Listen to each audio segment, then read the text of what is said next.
Hello my friends and welcome to the SR-71 Blackbird.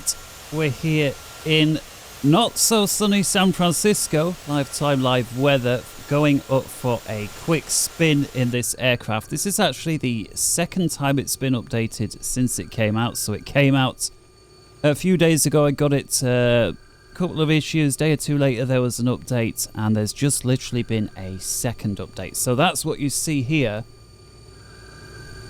Systems depth wise, I'll just tell you right up front, extremely shallow. You've got about 3 or 4 buttons to press. You then use the flight menu here to start the engines to running.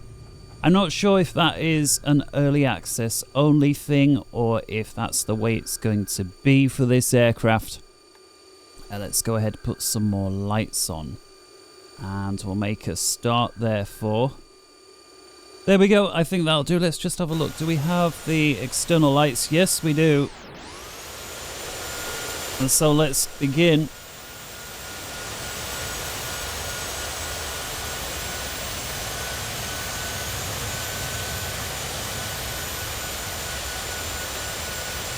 Rudder's still twisting a lot. Every slight little bit of breeze and whatnot. I'm not sure this is right. I realise it's a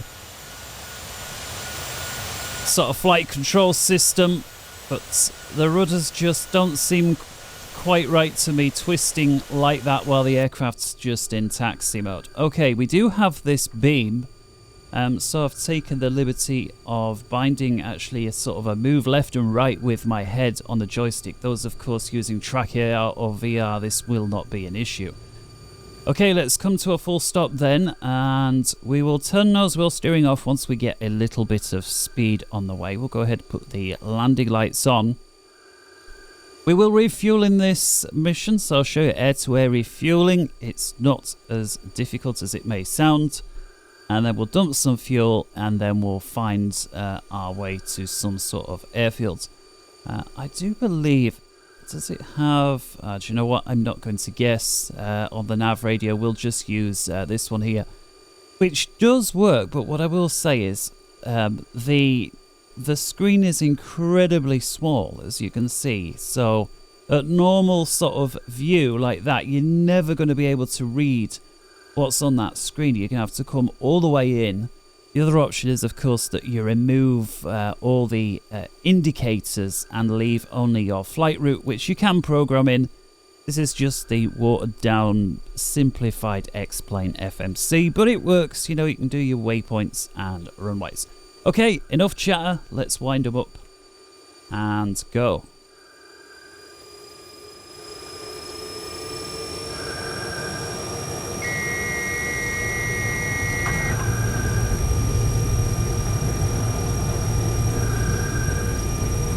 See, we're actually not requiring afterburners. That whistle sound, well, we'll go over it in a sec.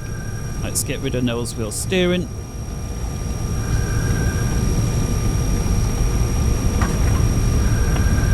In a gentle rotation.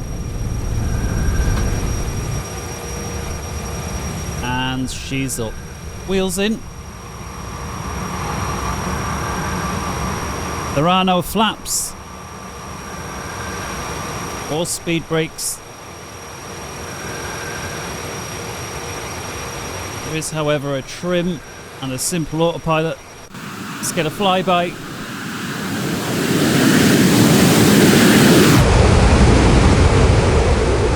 Beautiful.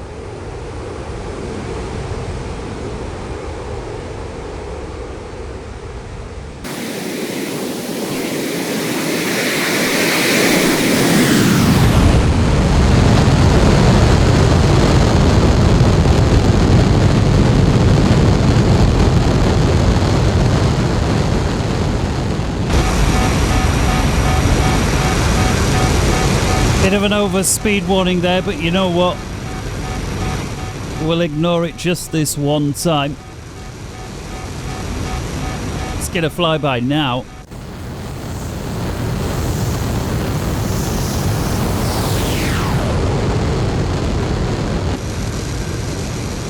seems to be going well. Alright, let's come off the burners. So for those unfamiliar with the aircraft, let's point out a couple of quirks. First off, this aircraft came out just after the Gulf of Tonkin event. It was the same year that the US entered the Vietnam War. Can you believe that? Vietnam War was entered in the summer of 64, I believe. This came out in December that same year, the first flight. So we've got a caution there. I suspect that's because we're actually a little bit slow.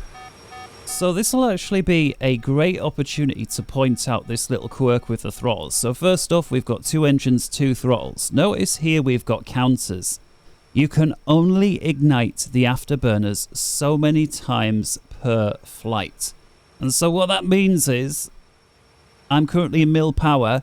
When I increase my throttles, you'll hear like this weird pitch sound. I'm going to increase just the left one, then just the right, and you'll notice what happens. Hear that sound? And now when I do the right one, notice the tones are slightly different. Same if I pull them back. And so that's so you can identify which engine is either too far forward or too far aft. Now the reason it matters if you move them too far forward, this is mil power, which for those who don't know again is maximum power without afterburners.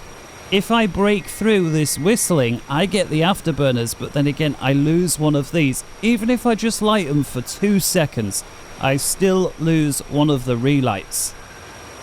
And I think that's, you know, there's some special, I don't know, some special procedure required that uses a limited amount of whatever it is to get the afterburners lit. It's not like a normal jet where you can do it so long as you've got fuel.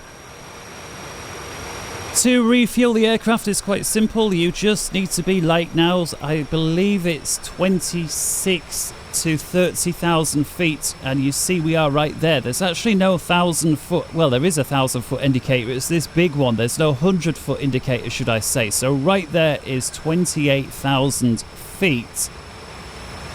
So that's a little unusual. Here we've got the indicated airspeed. So in order to pull this off is relatively straightforward. We're going to click the autopilot on. We want an altitude hold, and I also want a heading hold. So I'm just going to grab something that's near what I'm doing now, which, whoa, is going to be, in fact, let me use, there we go, my controls there. Let's go for something like that. So we'll click that on. Just wait for the aircraft to roll out, and you want to be, I believe it's somewhere between 300 and 350 knots. I could be a little off on that, but this seems to work fine. And so once you're there, you're between 27 and 30,000, you're on speed, you've got the autopilot on, you can request the air-to-air refuel switch. So you turn that on, you get this ready light, and you can hear radio transmissions begin. And as if by magic, out in front of us rolls I believe it's a KC-135. Tell you what, that right there is going to be the screenshot for the video. Specifics, Xplane, screenshot. There we go. As you can see, there is a little bit of wiggle back and forwards, and the carrier helpfully stays in place. So those of you thinking, oh great, I can practice my air-to-air refueling, get good for DCS, what I will say is, it is grossly oversimplified, even though it may look good. As you see, the tanker just magically appears there, providing you've done what we've done. And if you don't meet those parameters, the refueler will not appear. So, sorry to burst anyone's bubble on that. I guess it's a limitation of Xplane itself rather than VSkyLabs, but regardless, it does look good, doesn't it? Alright, so we've got caution here. Looks like we're getting a little bit slow, so let's put the speed on. And as you can see, refueling. Actually, is it still taking place? We've still got the ready light on. Actually, we're still losing fuel, at least according to this instrument. It may be that we screwed up by getting too slow there. Tell you what, let's put the power back on.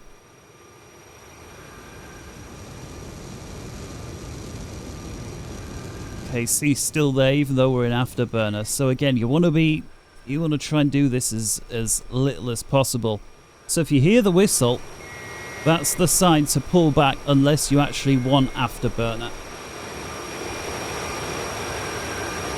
Now there we go, there's the fuel going in. So it's one thing to have the carrier there, but you need to be on speed.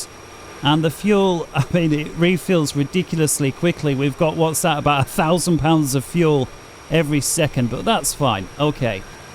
You have to take off light in this, you have to land light, and so the only way to go on mission is to fill up like we've done there. So what I'm going to do now is just pop the burners on. We're going to accelerate to around 450 knots, and then we're going to make a climb for around 70,000 feet. So let's put vertical speed on. I think we're limited to... Oh no, he's increased it. Okay, this is great. This is one of the additions, so he's allowed us for more than 6,000 feet. So what you're going to want to do is... just turn the engine because that afterburner is extremely loud. You're going to want to aim for around 450 knots. And the way that you're going to achieve that with your afterburners locked in like we've got is using the vertical speed dial. At least that's how I'm going to do it. So I'm going to get rid of the landing lights. Could have done away with those a little while. Here we've got the surface limit. So I don't think we need that. That enables, I believe, your flight controls to move further, which is of course important for takeoff and landing. So it is important you get the speed right, and the manual did say, you know, if you're struggling to get to 450, it's actually permissible to take a little dive from around 30,000 feet just to get the speed up. Now, we didn't go full fuel loadout, as you see, so this will be a little bit easier than it would otherwise be. And let me just say, when you dump fuel, unless that's been changed, that takes place ridiculously quick as well. So take a look at this. There, look at that. Hundreds of pounds of fuel every second. There isn't actually an animation for it, so there is that. But certainly don't turn the fuel dump on and forget about it, because you'll be dropping out the sky within about a minute if you do. So there we go. We're pretty much on the speed that I want, and you've got to be careful because it's going to be very easy to overspeed. So let's get that vertical speed working overtime. It's actually increased the limit to 9,000 feet a minute. I say he, I assume it's a he at VSkyLabs. And again, this is because we're slightly over speed, which is about 480 knots, I believe. And again, the last thing you want to do, unless you can help it, is take it out of afterburner. I think you can actually reduce the afterburner without cutting them off. So if we just pull them off the stops, there you see there is a slight reduction in temperature. Let's just pull it back a tiny bit more. I just want to get rid of this overspeed warning. I could, of course, get rid of autopilot and do it that way. There we go. And so now I'm going to slam full power back in. And again, this climb wouldn't be quite as easy if we were fully loaded up with fuel. So let's push this range out. So we've taken off from San Francisco. So let's just put Seattle in. So I'm going to go, where are we? Flight plan. Let's just go destination Seattle. And depart, arrive. And again, this is for no other reason. Looks like we've got stars. I realize that's not a proper plan, but it's going to give me something. Once again, we're over speeding. So what I'm going to do is just disconnect the autopilot, and I'm just going to pull back very gently on the stick. The aircraft has only got a G limit of 2.5 Gs or thereabouts. You see, there's the G meter there. And at these kinds of speeds, you're going to get through that straight away. If you get to 3G, you're already overstressing it. Okay, there we go. Problem averted. Let's get the autopilot back on. And vertical speed. We're actually now well below 450. That's not where you want to be.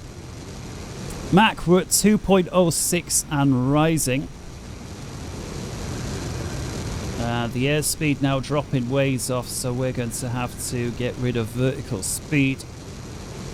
I mean, ideally, you'd want to be focusing on just getting the speed and the height right without trying to do anything else. It's quite a challenge. There we can see we've got an indicator roughly to Seattle, so I'm not sure if we're going to make it that far, but we can at least lay in a vague course. There we go. Actually a little easier to use my controls than not. Alright, once again, let's pull this back. For some reason, if you use your controls to manipulate this dial, you can only get it to 5,000 feet a minute. You've actually got to physically dial the control to get more than 5,000 feet a minute. I'm not sure why that is, but it is what it is. And it looks like we should have control of this. There we go. Speed now, Mach 2.50.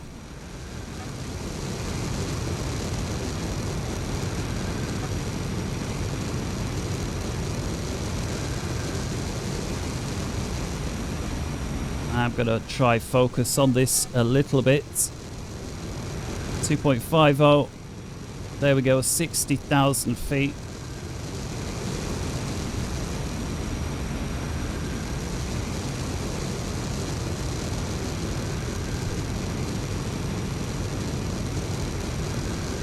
I did find, at least on the initial version, it was very, very difficult to get to the speed.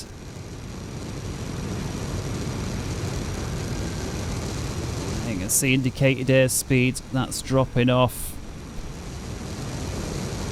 Altitude still climbing. I'm just trying to reduce the vertical speed a little.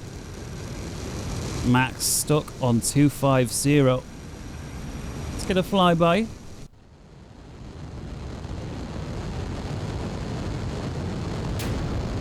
So very fast motion there, and as you can see, you can hear rather, the sound coming well before the aircraft passes, which clearly shouldn't be possible when you're doing Mach 2.0. Alright, there we go. So I'm going to leave it there because otherwise it's going to make the video too long. As you can see, it is a bit of a struggle to get it up to Mach 3, but again, I'm sure with a bit of care and finesse, you can do it. And again, this little thing here, and that's just resolved by using my physical controls. Okay, so I'm pulling the throttles back, so there's the warning to say I'm coming off the burners, so I've got 12 relights available, which is going to be more than enough for this flight. So there we go, straight and level flight. We are at 65,000 feet. If we take a little look, that's the view. As you can see, the blue sky is much darker up here than you would typically see, even though the sun is still well up.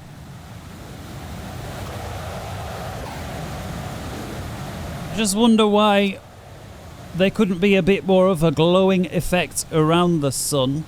Of course, this is not a criticism on the aircraft at all, but rather that big bright light, and it hover right over. Yeah, a bit of a glow.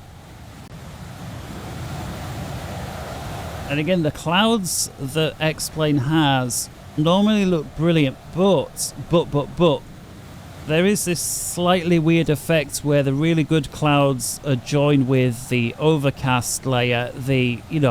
Alright, granted it's not a straight line, it's a ziggy-zaggy, but it does look like a bit like a cliff edge all the way round.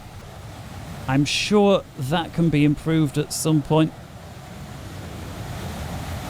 Anyway, back to the aircraft then. So here's this little weird side-to-side motion. People have mentioned this in the forums. You can see at 350 knots with the autopilot on, it is starting this slightly weird gyration. The zoom on this thing only goes out to 160 nautical miles, which for an aircraft that's doing the speed that it can is not very far. You see an airfield down there at 5 miles. Just to give you an idea of how fast we're moving. In fact, look at that. Look at the distance there. 841, 842, 843. And that's from some ILS beacon that I assume is not where we're going. India, Romeo, November, Oscar. And again, if we come over to the legs page. Oh, maybe I didn't connect it in. Never mind. So if we would just rig that there, direct to chins, they're saying 340. Don't know if the nav system on this works yet. Yes, it does. Okay, that's another improvement. That wasn't working before. Some of you may say it looks like this standby artificial horizon isn't working either, and that's exactly what I thought when I first got the aircraft. It's actually only for climb or descent. This one here is for both climb and roll.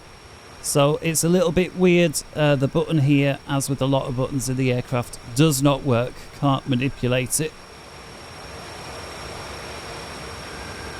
And so I think with that, we're going to start making our ways back. So let's go ahead and put a descent in. Got to say, the autopilot is a lot more stable than it was when it first came out. So if you've seen anybody make a video of this 2 or 3 days ago and thought that autopilot looks very jittery and unstable, it was. Nice to see they've improved it. Wow, look at that. If we ignore the sun and the lack of the glow, the way those clouds are and the terrain below looks absolutely gorgeous.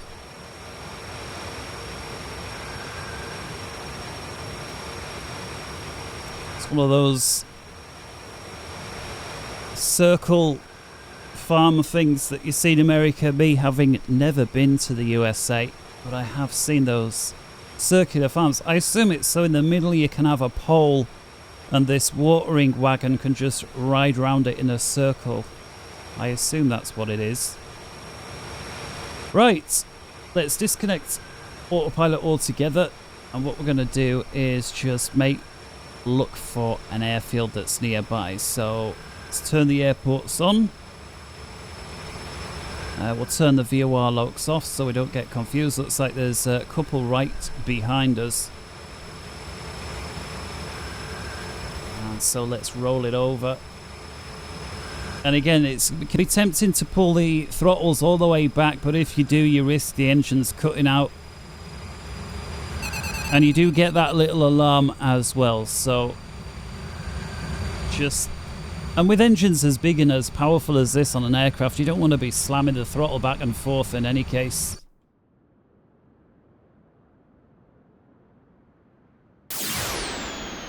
That time we didn't hear the sound coming. That was pretty cool.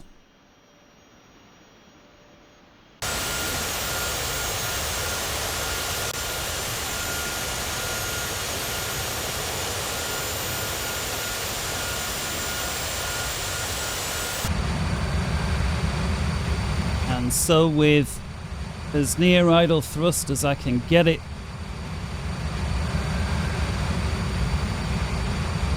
let's see if we can hunt out an airfield. So there are two just off our left hand side, and we're going to be there in no time at this speed. I'm going to start putting the engines on. And so as you can see now, the height, we're at 32,000 feet. Yeah, the big hand counting down in thousands, the little hand, there isn't one. You of course have the display there if you get confused in the heat of the moment.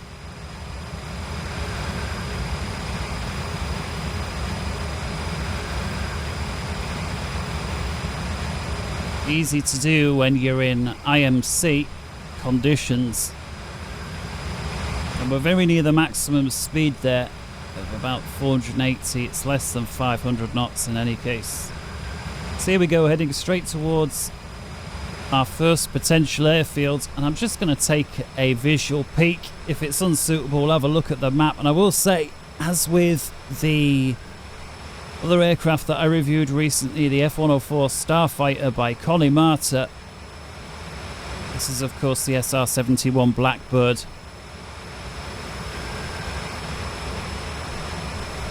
The takeoff and landings are a lot of fun to do. Yeah, so again, if you wanted to have a look at the use the actual onboard navigation. I realise it's not part of the sim really, they've just brought in the basic one. You can see there the letters are almost impossible to read. Looks like Kilo Alpha India or Hotel Golf maybe. Tell you what, let's use this one. Yeah, Kilo Alpha Hotel Charlie. So one thing you can do is, again, with this button bound, I highly recommend it, the autopilot's one, you can just sort of straighten level, toggle it on, and then it's going to hold the aircraft there, even though you're not necessarily activating all the rest of it. So we've got our gear down notification.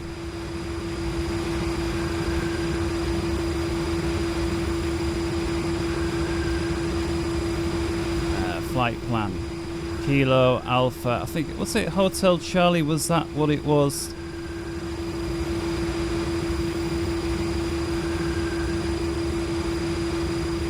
And the answer is, yeah, there we go, there we see it. Alright, so this is an RNAV approach.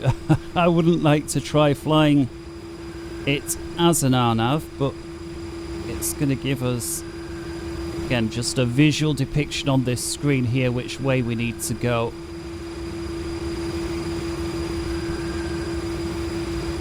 Alright, let's get rid of that bit of power.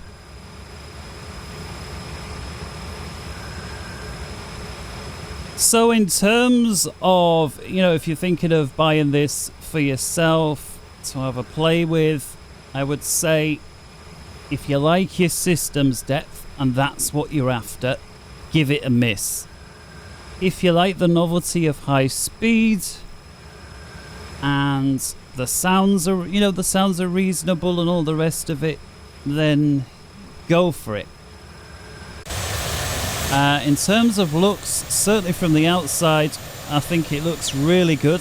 We've got a pretty decent pilot model as well in his, let's have a look here, in his space suit.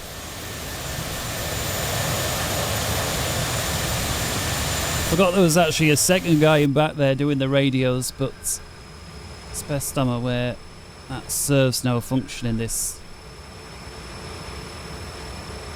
There we go, we do have a nice sun glare halo. Maybe you don't get one when you're at 60, 70,000 feet, who knows. So again, there's the caution with the afterburner, but we've got loads of relights left, so I'm not too bothered. Although again, we've only got about 150 knots worth of acceleration to use it for. Let's just double check that we are, yeah, we do need to be to our right, so as this display would imply. So what I would recommend you do for your approach is make sure that your fuel is relatively light.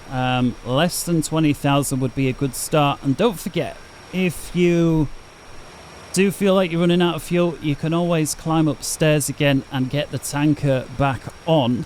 So make sure you always leave yourself enough fuel to do that with. So we'll just go down to about 20,000. What's this? We got an engine failure. How have we lost?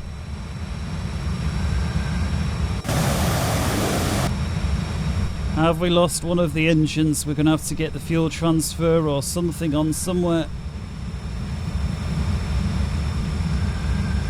Fuel transfer forwards.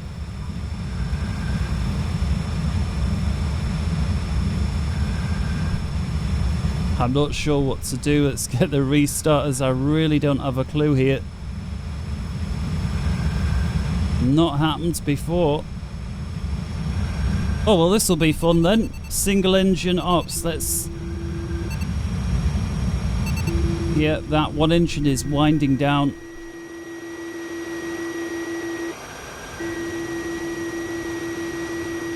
Gotta be careful with my afterburners. It's going to be really easy to use that because we're on mil power here.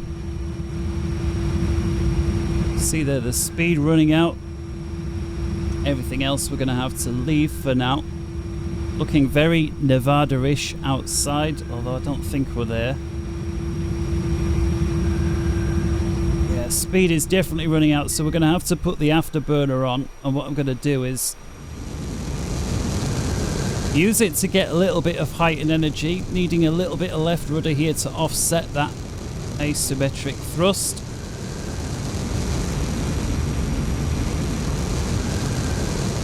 Let's get a little bit of height.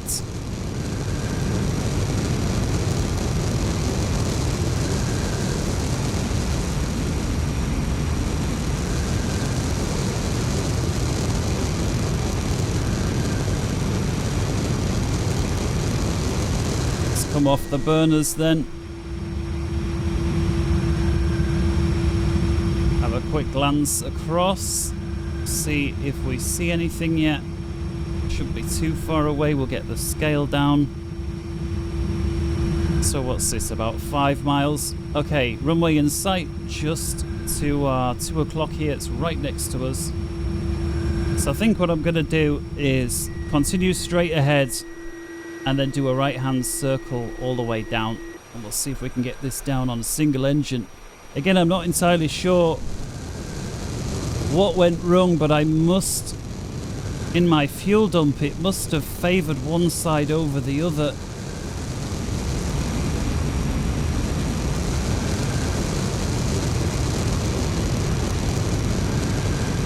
Going to get a bit of height because we're going to really struggle. Yeah, this runway is plenty long enough, I think. Don't forget we do have access to a drag chute there. That is a control you'll want to assign to your joystick, that's for sure. Well, there's the over G, only just, but we were. Alright, let's get rid of the afterburner. And again, this is where you've got to be careful because look, we've got 9 relights left and with not having this engine, you know, if it goes wrong, every time we light it up again, as we can see, we get unable to maintain level flight with full military power, at least not at this regime. Okay, I'm going to pull up so we can lose a little bit of speed, and at 250 I'm going to dump the gear. I'm not entirely sure what the speed should be, but there goes the gear.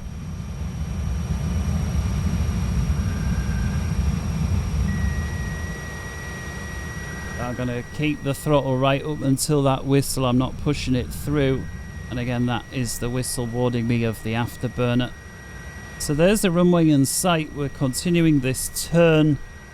I think we can actually pull the power off some now. And with that, ease off the rudder. Whoa. Crap.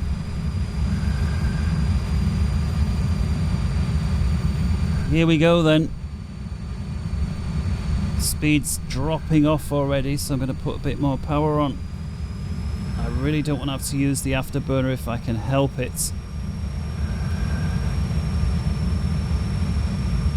So what I'm going to do now is let's move our head to the left so we've got a very clear view of that speed instrument.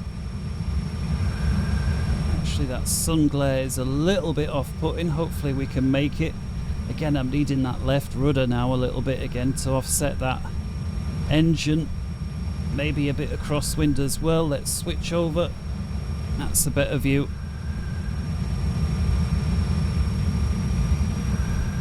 Oh, a bit more rudder, a bit. By hell, my rudder's all the way down to the floor. Unbelievable. Right, let's cut the power.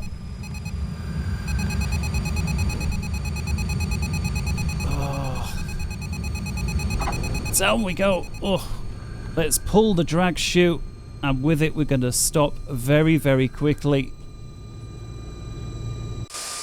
And there we go, ladies and gentlemen. SR-71 takeoff, climb up to cruise. We had an air refuel along the way, an unexpected engine failure. In any case, here we are. Somewhere in northwestern United States, maybe even, oh no, we are US still. It's got the kilos in the letter. We didn't quite make it to Canada. Alright, hope you enjoyed that, and until next time, is it worth the price? Well, again, it's a lot cheaper than most of them, and so I would say, again, if you don't have any sort of fighters, yeah, get it so that you've got one. And again, I know it's not a fighter, it's a spy aircraft. If he gave it a little bit more love in the, you know, creating a few more instruments inside that were unique to the aircraft, he does have there's a big thick manual, the declassified Air Force one. And so it's not like, oh, everything was top secret. You know, we've got no idea what was inside there. In terms of the actual aircraft avionics and whatnot, there's a lot of information in there, even if there isn't stuff on, you know, what cameras and how much zoom and whatnot. Maybe that still is classified, I don't know. Alright, until next time from me here, Internet Flight Rules, take care, bye-bye.